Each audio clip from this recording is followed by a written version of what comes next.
All right. So, Dr. Bill Campbell, thank you for coming on. We appreciate having you here today on the Flatline Fitness podcast. If you could you give us a brief intro to yourself? What you're looking to do, your academic chops, and kind of your background? Sure, yeah. So I'll start back into my first career just because I had to do a career transition. I started in marketing, selling bug killer and weed killer, and wasn't real passionate about killing bugs and weeds, but I was passionate about lifting weights and sports nutrition. So decided, I'll go back to college and did that, not really knowing. I thought maybe I would want to work for a sports nutrition company. But over time, I realized, okay, I think academia is what I was created to do. So I went back, got my master's degree in exercise physiology from Baylor University. They had just started a doctoral program while I was finishing my master's. So I stayed there and got my PhD at Baylor University. Then it was time to get a job, and I asked my wife, where would you like me to work? She says, wherever you want, as long as it's hot. So that cut the country in half. So I applied to all the jobs I could where they were warm, and I'm very blessed to get hired by the University of South Florida, which is where I've been for the last 14 years now. And I direct the Performance and Physique Enhancement Laboratory, professor of exercise science. And I describe my research as having two focuses: sports nutrition and physique enhancement. So I like fat loss, muscle gain, and I would say something that's ties everything together is resistance training. There's always some form of resistance exercise in all the research that I do. Awesome. That's quite the journey there. It's something we can all appreciate, I think. Yeah, for sure. So along with that, and so when you were at Baylor, was Dr. Willoughby there? Yes. So while you were there? Yeah, Dr. Willoughby came right at the end of my master's and was there for my entire time as a doctoral student. And I switched to his lab in my last 2 years. So I wasn't with him initially. And then, he goes way back to TCU. Yeah, he does. It's kind of interesting, the Texas ties that we have, because you would have worked with Dr. LaBounty have worked with Dr. LaBounty. And so that would have been Dr. Tinsley's mentor. Dr. Tinsley was my mentor. Then it's full circle around to the Dr. Willoughby stance on if you can work in his lab or not, which is something Dr. Tinsley told me, that you have to fill out your shirt sleeves if you want to be in this lab. We transitioned away from that, but that's kind of what I remember as far as connections with Dr. Willoughby and everything. And so I tell my grad students as a joke that now, just for fun. But to go alongside with kind of your primary areas of research, I was really interested in just getting, I guess, the type of individual that you work with in your research seems to be very specific. Can you explain like the type of participant you would have for most of your studies? Yes, would love to talk about that. So what I do is I really like studying bodybuilders. I did a bodybuilding show when I was younger, and I would say bodybuilding is what got me into the profession, my love for bodybuilding. But as you can appreciate, there's nobody going to do a study with 40 bodybuilders, because no bodybuilder is going to let you tell them what to eat, how much, and the type of training. So I do what I would say the closest thing to that, which is resistance trained people who are also lean.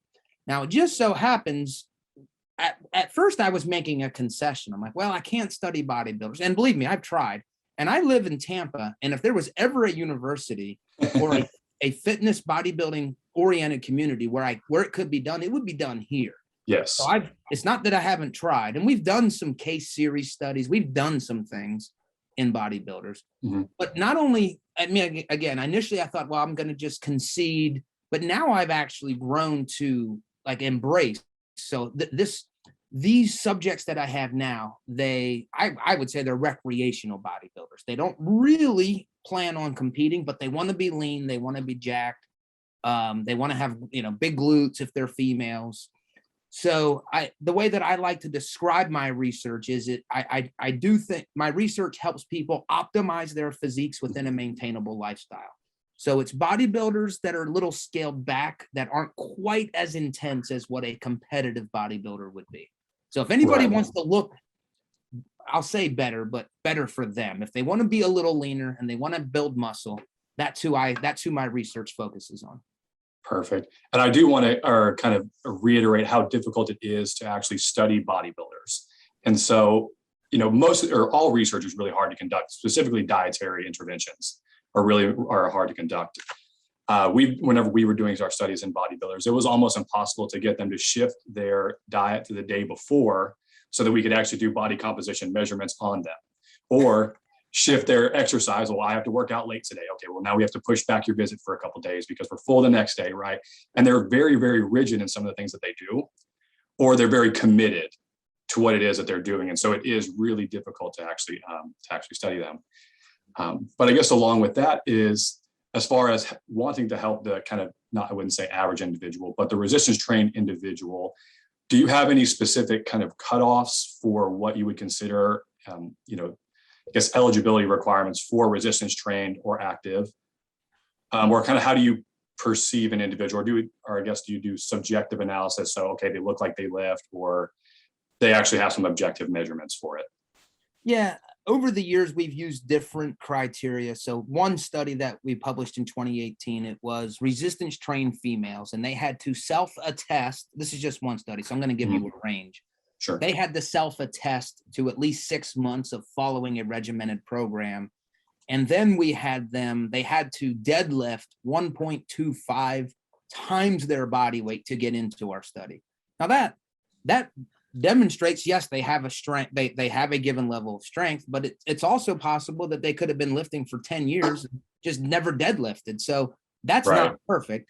But what I liked about that was we eliminated certain females or certain subjects because they couldn't do it. And I'm thinking, I don't think they actually lifted, or they just started. So I actually like that objective criteria, even though there's holes in it.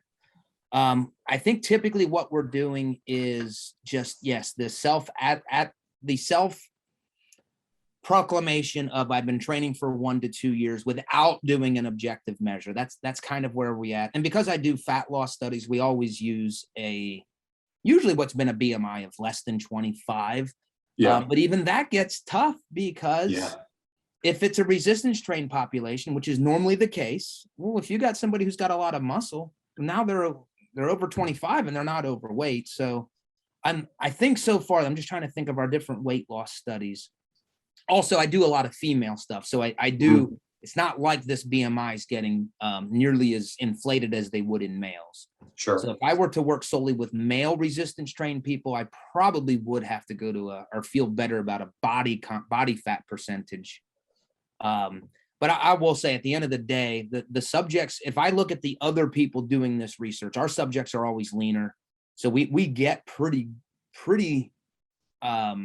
close to an off-season bodybuilder, I would say. I think our females normally in the high teens, males in the mid-teens, low teens, as a typical example. So we're getting the population that I like, but it's not perfect. Right. And so that was, you actually already answered kind of the next thing I was going to ask you, which is about what the average body fat percentage of the individual or of your research participants would be. So I guess along with that, or as an extension of that, about how much, because these are resistance trained individuals, they want to enhance their physique. What's kind of the magnitude of weight loss that you generally see within your studies? I guess obviously it's going to be based on the duration of the study and, the restriction that you're requiring them to do. But about how much do you usually see as far as magnitude goes? Yeah, I'm trying to think. My focus just right now, what I'm able to recall, is based on body fat percentage. We usually get 1 to 2%, and that's as little as 2 weeks, depending on what study we're doing, and never more than 8 weeks. Well, we did one study that was 10 weeks. So it's usually about 2%. Now, something we have to appreciate there is if I have somebody starting a study and they're 30% body fat and we get them to 28, that's one thing. But to take a female from 16 to 14, that 2% is still 2%, but that's a much different 2% than when we're starting high. So they might not seem like much, but in our world of dealing with lean people, every percent of body fat percentage loss is, and in fact, to my audience, I always say, if you lose 1% per month where you're very consistent with your diet, I said, that's really good progress. So there's some context to that. If I think back to some of the weight loss, it's going to be skewed because what we've done over the years is we've kind of developed or embraced the research to protect muscle mass. And the last 2 studies we've done that were dieting studies, that they've retained all of their fat-free mass. So they're losing weight, but it's not much. It's usually probably like 1 to 2 kgs. At 2 kgs would be on the upper end. But remember, that's almost solely from the fat mass compartment because of, and I'll just say, their resistance training under supervision, and they're having high protein while they're in a caloric deficit. And those 2 things really help maintain muscle mass. But it's to the point now where I almost want to study the loss of muscle, and it's hard to do that with our current system.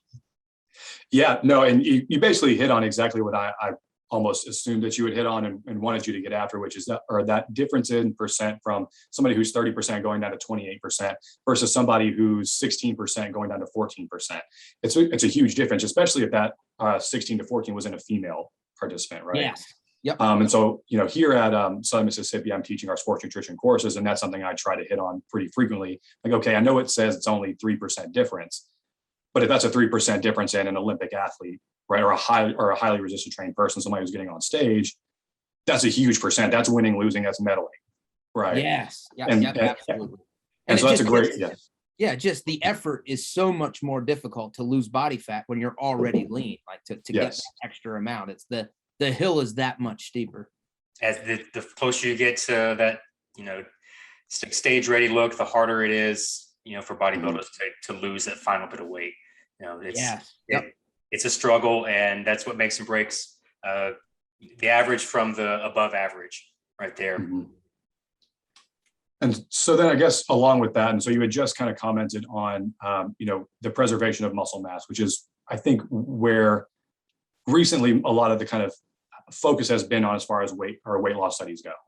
And it's been kind of a thing for quite a while now, but I feel like I'm seeing it more often, or at least we're designing strategies to be more based around preserving fat-free mass while we're trying to lose, or while we are losing fat.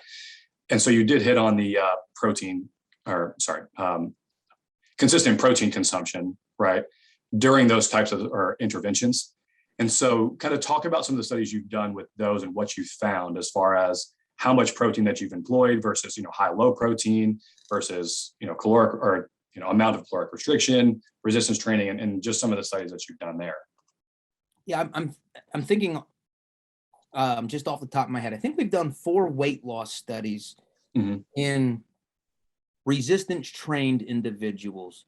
2 of those studies were in males and females, and the other 2 were in females only.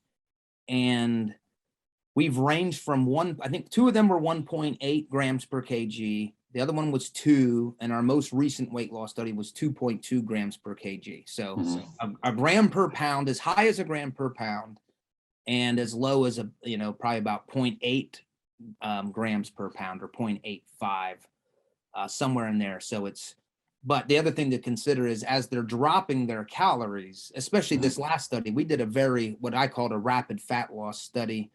It was only 2 weeks, but it was a near 40% caloric restriction. And we did require the subjects to ingest 1 gram per pound. And it was, they did it. But man, some of those subjects, especially some of the smaller subjects, it was almost all of their calories was coming from protein. That's incredible.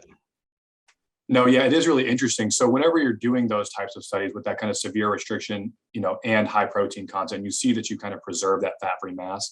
What happens with performance usually? Do you continue to measure performance throughout those? Yeah, we've not done much with performance. Trying to think. The one study we did, it was a high versus low protein study. And these were in females who were recently resistance trained. So they were clearly not highly resistance trained, but to some extent, they reduced their calories by 17%, and they were on low protein. but they didn't lose any strength. That was a squat and deadlift for our strength components. And that's the only study. So that was interesting. That kind of, if I were to, and I just actually lectured on this the other day, that went against what I would think. Because one of my pillars of weight loss is keep protein high, but they didn't. That was part of the study design. They had to eat low protein. So they did eat low protein, but they didn't lose much muscle mass. On average, they didn't lose any. A third of them did. A third actually gained a little, and a third stayed the same. Mm-hmm. But they didn't lose any strength over the 8 weeks of which they were in a caloric deficit with low protein. And I think two things explain that. One, they were in a supervised resistance training study. And if you're supervised, you don't miss workouts. You have people barking at you every set, like, hey, do more, do more. So the intensity was probably higher than ever for them. And I just think that primarily, along with the fact they weren't highly resistance trained, probably helped keep their strengths from going. And actually, they got stronger throughout the 8 weeks. Right. Yeah, I was thinking maybe potentially in that study in particular, it would have been maybe their previous resistance training status. It leads me to think about actually or one of the original case studies that actually you and I have both authored together with Dr. Tinsley. Yes. With the female bodybuilder. And that's almost what we saw, was that although she was able to maintain her fat-free mass or all the way up to the first show that she did, you would see that drop in some of that, or in those performance markers. And so I think, maybe just status has quite a bit to do, with whether or not they're able to maintain strength during those types of deficits. Right. But that also leads me to, or kind of comment on one of the studies that you've done. And I have to make the disclaimer is that as I was in dissertation mode this past April and May, in that time, we had kind of started doing our podcast a little bit after that. So I was definitely in dissertation mode, not reading, the publications that I'm interested in mode. So I was like, well, there's no study out there that has done flexible dieting in resistance trained individuals. And so I said that on our podcast, and then I'm like, wait, I should probably go look that up. And then of course I see the study that you've done. And so that was just published recently though. So you couldn't have been too far off. No, I didn't think so. But as soon as I said it, I was like, I said that, and I'm not 100% certain on that right now. So let me go back and look. And so then of course I saw that study and was reading through it. And it kind of has brought me to this question, which would be, okay, we know that the calories are the kind of umbrella of most important thing, right? Actual energy intake. And that underneath that umbrella, you would want to consider protein for fat-free mass maintenance alongside resistance training to increase your physique. Can you explain kind of what happened with your flexible dieting study? And just to say that, okay, we control calories, we control protein. What happens whenever you kind of do a rigid or a flexible strategy within that, within whatever's left? Yeah. So one thing, and I'm sure you guys will never do this, but that study was done like in 2016 and it wasn't published until this year, I think. Now, to be fair, we submitted that for publication about 1.5 years ago, right before COVID hit. And then COVID hit, then my world got turned upside down. Sure. Just, in the middle of study. So I was like, I will handle this some later date. But anyway, we've been there. Yeah. So that study, yes, it just got published this year, but that's been, again, that was back years ago. And I want to give credit to Lauren Conlon. She was my master's student at the time, and she coordinated that study. Together we designed it. I remember sitting with Lane Norton. The three of us were just, coming up with ideas for this, but she coordinated that entire study. And essentially, right now everybody thinks, well, flexible dieting, of course, it's just as effective. There was a time when we weren't sure that you could eat these, foods that weren't the holy grail of bodybuilding, and people question. Now nobody questions it, but there was one time, and had we published that, right when we finished it, I think it would have had a more of an impact than what it had now. But what we did was a 20-week study. And it was 2 phases, a 10-week diet phase and a 10-week post-diet phase. So let's focus on the diet phase first. One group was given a registered dietitian meal plan, and they said, eat this. There were a few choices, but not many. So it's not like it was completely, they had to eat broccoli and chicken breasts for every lunch for the entire 10 weeks. But literally each meal had like 4 exchanges, so that their options were very limited. So we called it a rigid meal plan. The other group, we said, oh, and by the way, they had to reduce their calories by 25% as they were going through this diet. The other group, we said, you're also going to reduce your calories by 25%, but eat whatever you want. The only rules are both groups have to get 1.8 grams of protein per kilogram of body mass, and you have to reduce your calories by 25%. So they both did that for 10 weeks. And this was that was actually the first weight loss study I had done at USF. So we didn't supervise that study. So since that time, we've supervised all of our training studies. But at the end of the 10 weeks, there was no differences in weight loss, body fat loss, retention of muscle mass, lean body mass. It was the same across the board. So our conclusion was probably what most people would expect. Whether you choose a rigid meal plan or a flexible dieting strategy, both are effective for inducing fat loss as long as caloric deficit is present. The other part of the study was the post-diet phase, and that's where we told all of the subjects, do whatever you want. If you were currently tracking for 10 weeks, continue tracking, don't track, we don't care. Just come back and let us test you in 10 weeks. And they did, and we found one significant difference, and that was the group that was in the flexible dieting group, they happened to gain significantly more lean body mass than the group that was originally assigned to the rigid plan. So some people, and I mean, rightfully, you could say, hey, there's something anabolic about coming out of a flexible dieting strategy. Sure. I don't feel comfortable with that interpretation because we didn't control anything. There was nothing controlled. Mm-hmm. But we did look at, did they exercise more? No, the time was the same. Did they eat more calories? Did they have more protein? No. Now, also remember, we didn't supervise them, so they could have exercised more intensely, but we don't know that. Mm-hmm. The only theory we've came up with, and this is, I'm going to admit, we were reaching, but you have to theorize something. That's how research works.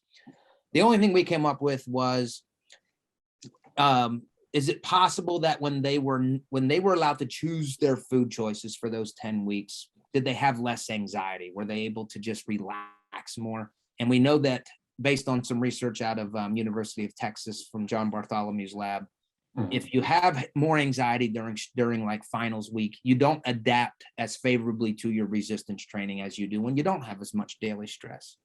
So that was the only thing we reached for. Did we measure stress? No. Did we? Again, it was 10 weeks after the fact. So in theory, they could have all not tracked anymore as well. So we don't know. And so at the end of the day, I think the take home message from that study is flexible dieting works just as good as a meal plan. Choose whatever plan is going to be better for you. And I'm not confident with any other conclusions from our study, even though we found that one significant difference. Right. And yeah, I think, that speaks to me. And I think, Garrett, you would probably agree that we grew up, and you said Lane Norton's name. So we grew up in the Lane Norton Pop-Tart era. Yeah. Right. Which I'm sure he would appreciate that. And so that's kind of a model that we've kind of, at least agreed with for quite a bit of time. And we were around in that period where that was under contention. Now, not the Pop-Tart itself, but flexible dieting was, pretty or argued against. Which is interesting because I'm guessing that you've seen some of the American College of Clinical Nutrition review that just got published on the carbohydrate insulin model.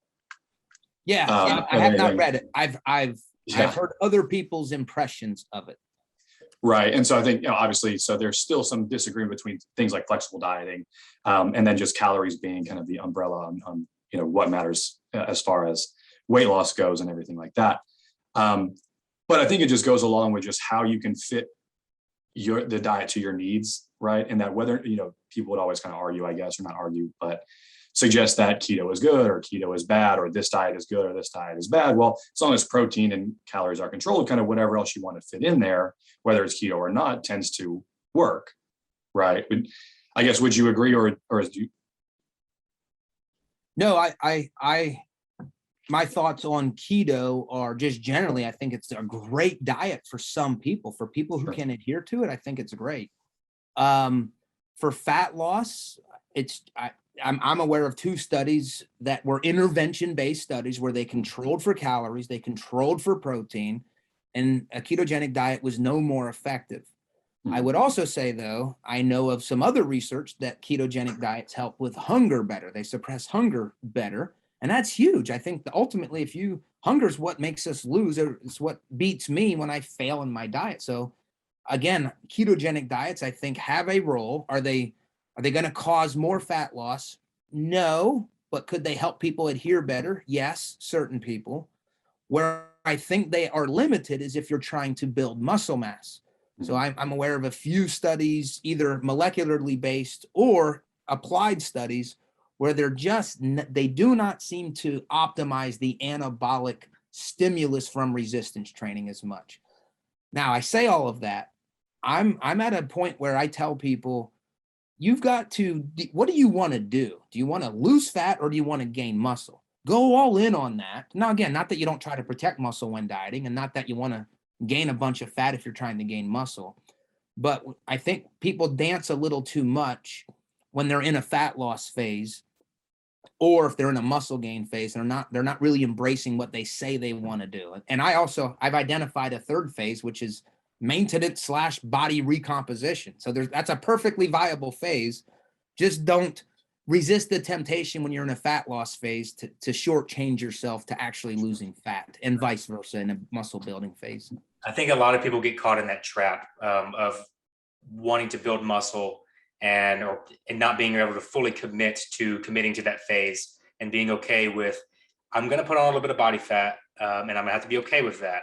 Or committing fully to a cutting or dieting phase, I might see a little bit of muscle loss. We can attenuate that a little bit, but I'm going to have to be okay with that. And so people live in this weird, middle space, and they don't see a lot of progress. And that's what I always try to preach to people is, okay, if we're going to do this, we're going to commit one way or the other.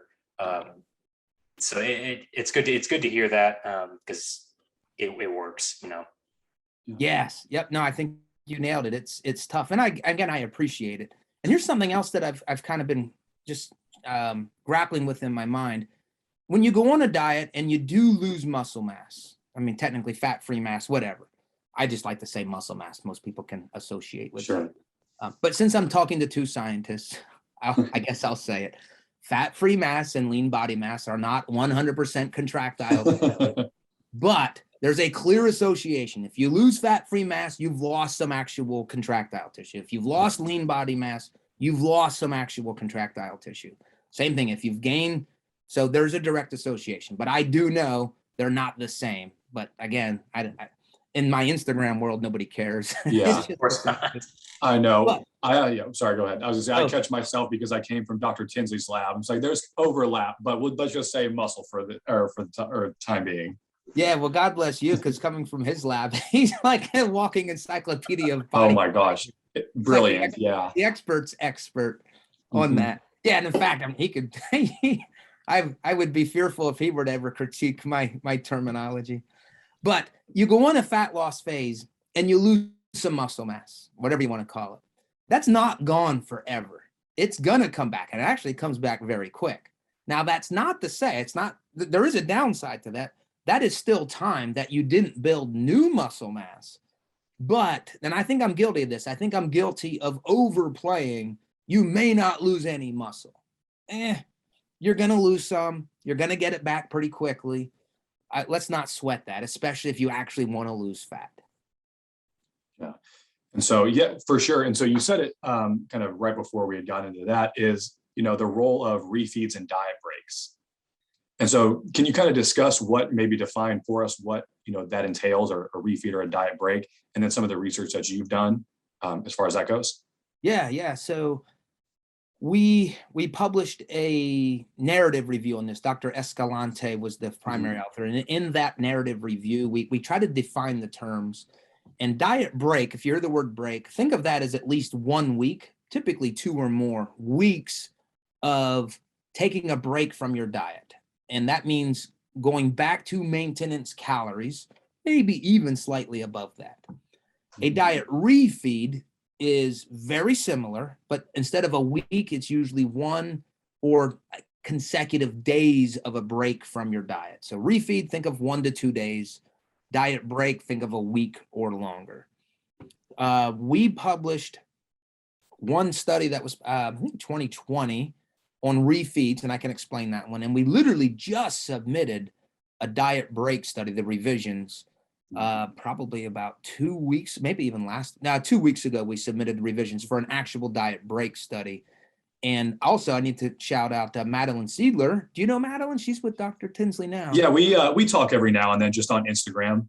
But Okay. that's about it. I haven't met her yet. Yeah, so she's just phenomenal. And I was so excited when she was gonna, when she wanted to study with Dr. Tinsley, and then there was actually room for her. I gave him the best compliment I could ever give. Like if my daughters were gonna go study with somebody, I would want him to be who they study with. And I told Madeline that. So I'm very happy for her. So which one do you want to talk about first? The refeed? But that one's already published, or the diet break?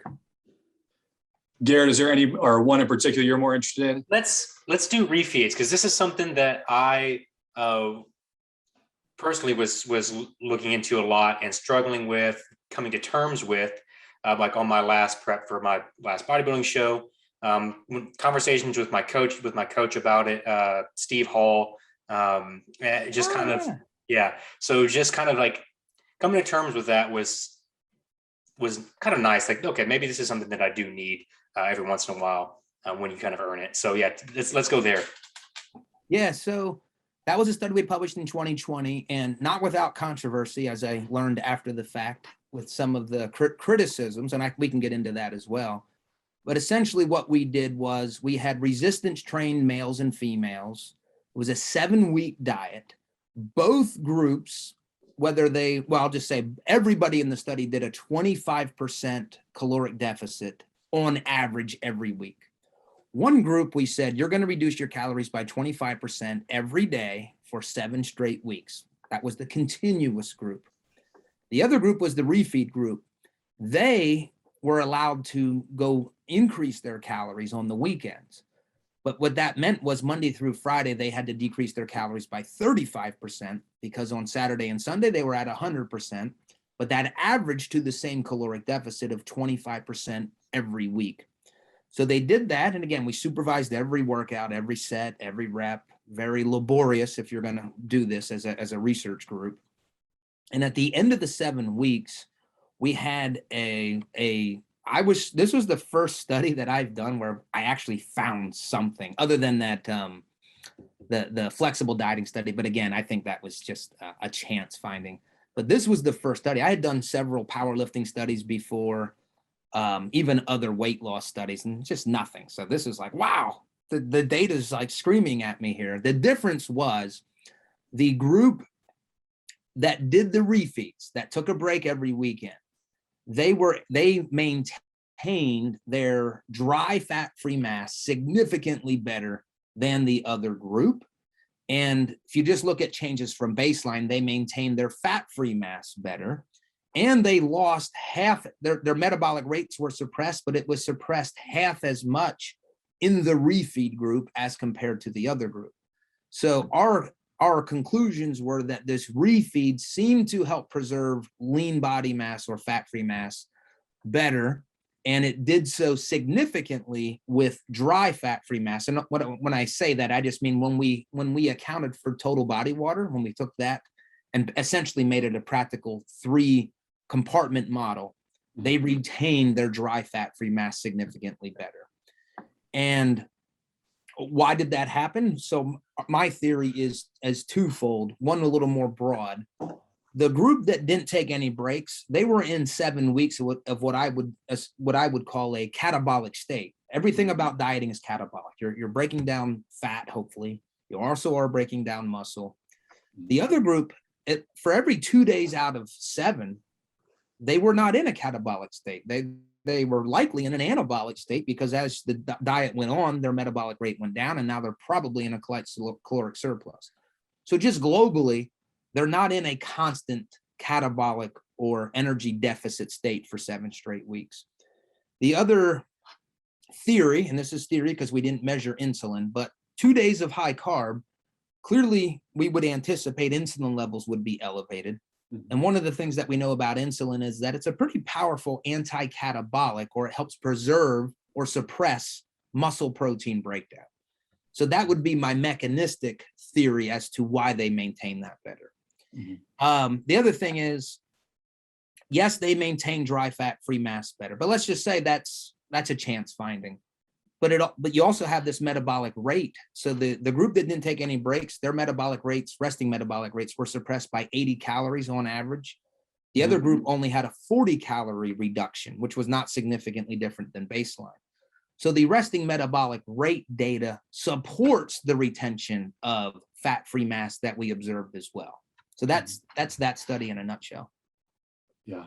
So what happened with some of the controversy along with that study? Yeah, so two main criticisms. One of them, I think it was a great criticism. The other one, I would say not at all. The first one was we didn't analyze the data on the subjects who dropped from the study. So the what scientists would call a intention to treat analysis. So I have my own, I'll say I have two responses to that. One just personal, and then two professional. So personally, I could care less if people, I don't care what happens. If you don't follow the program, I don't care. I think you bias your study outcome with athletes when you factor in the fact that they didn't follow the program. So again, if you don't follow the diet, I just tell people, yeah, assume that you won't lose any fat. Like, let's just go with that. But I'm not going to analyze your data. Right. You're essentially, and I don't want to say you're dead to me, but your data is not valid to me if you didn't follow the plan. What I want to do, my question is, if you follow the plan, if you follow the diet as we prescribed it, I want to know what the outcome was. Now, back to my professional criticism, that's how research is done in our field. I don't think you'll find one study in our sports nutrition research, and again, I can't find any, where they did an intention to treat analysis. Where it's very common is in clinical nutrition, obese people losing weight. It's all over the place. So the group, and I have a lot of respect for the group that had these criticisms. They're better researchers than I am. But again, their criticism that we should have done an intention to treat, I'm just like, that's just not how our field operates. It's not the standard of the sports nutrition in athletes, resistance trained people. Because I think we all appreciate, we don't assume if you don't follow the diet, you're not going to lose weight. We all know that. The other criticism was I was saying that there were significant differences with lean body mass, and they made a good point. And I said, I wish I would have said or emphasized dry fat-free mass. That was the only variable that had a significant interaction. The other ones were significantly different than baseline, but there was no interaction effect. So I should have chosen my words. And again, we're talking to just nerdy scientists here. The general population care less about this, but my words should have been chosen better in my conclusion. Now, that being said, all of my data, and I made the data is publicly available. That's why they were able to go in and they actually reanalyzed the data, and they came to the same conclusions I did, the same actual statistically significant outcomes that I did. So there was nothing wrong with the analyses. It was just my language was a little sloppy in my conclusions paragraph. Sure. Yeah, no, I totally get that. But obviously, an important study for you to do. But I would agree that, yeah, we typically don't do the ITTs or intention to treat analyses. And if you do them, you do them both ways, right? You do do them with people or with them included and with them or without them included, right? But I'll say this: in our diet break study, we did do an intense.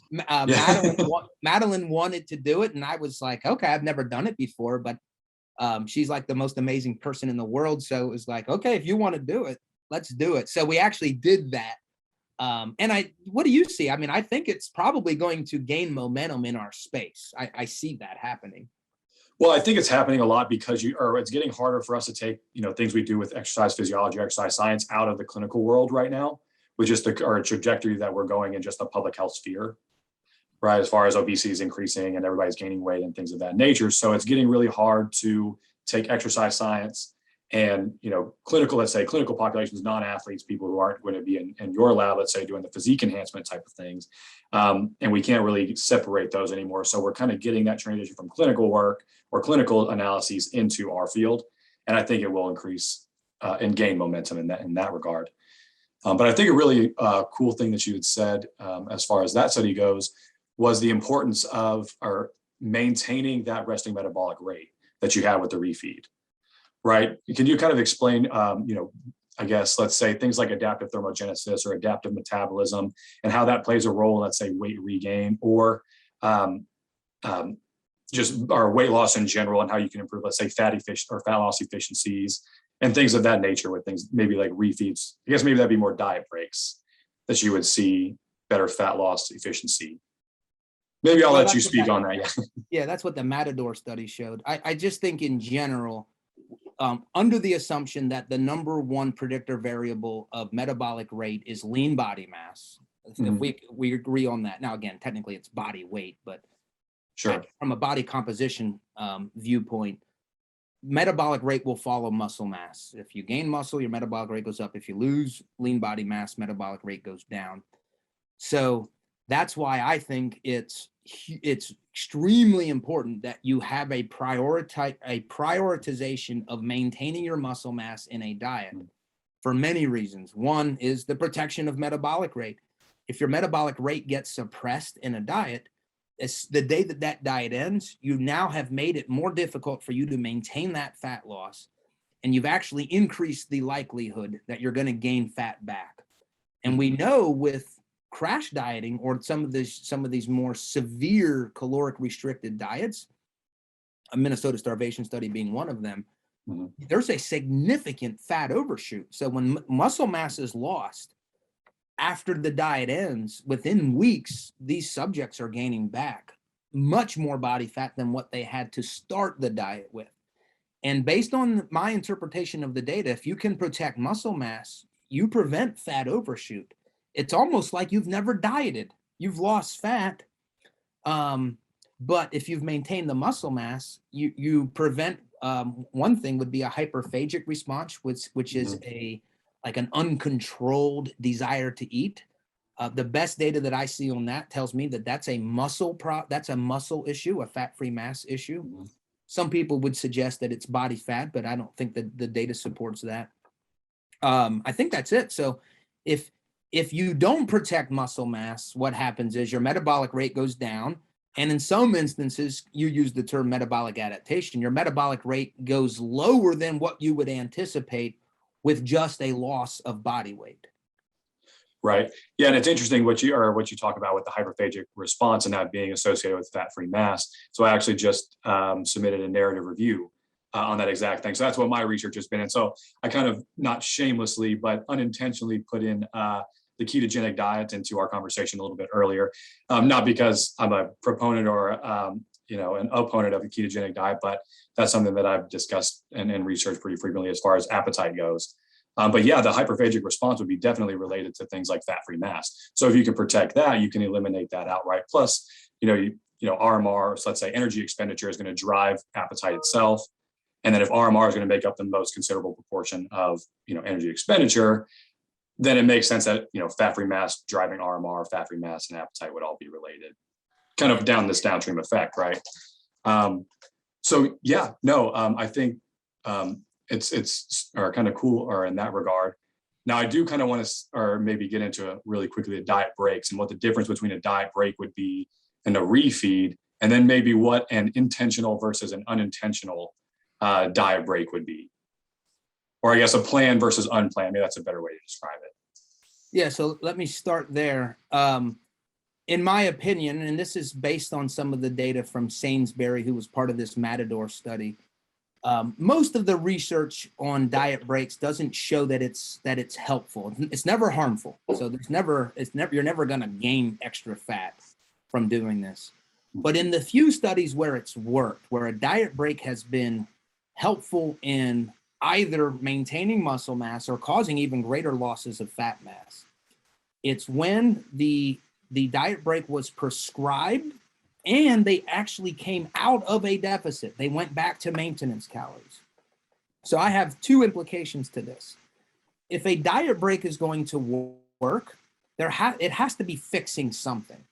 So, and what I mean by that is if you're not losing muscle mass in your diet, if you're not going on a crash diet, I don't think you should expect a diet break to help with anything. There's no utility for its value. Now, again, it never hurts, but in the Matador study and in our study, the Refeed study, which we'll loosely categorize them as nonlinear dieting, there was harm done in both cases with the diet alone. The diets were either severe enough or the protein wasn't high enough where the subjects were losing muscle mass, suppressing metabolic rate. So the refeed or the diet break had utility to help fix that problem.